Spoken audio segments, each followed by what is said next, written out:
معامله‌های دور اگر از این مناسبت‌های و معامله‌ها چیزی نمونده باشد من اینجا برداشت ارجمندش هستم با شهید بیایید تحقیم جواب بگویم و دعا کنیم پروردگار سماوی آخرتشون رو دید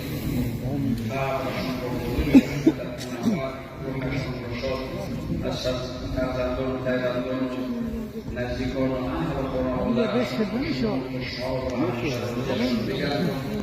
و خانواده فرزندان رو ثبت کنیم و فرزندان بزرگانش رو برایش همین خیر و برکت صدقه جاریه و سرچشمه خیر و برکت و صدقه جاریه برایش قرار بده. پروردگار همه دست برداشته بود زیر این برفی صدارت دستی و متوسطی خدمت برداشتن این مقامی عبرت و حمد و درس سبب هست همگان رو به مقصدهای اصلی و نیت‌های یک درشون برسون.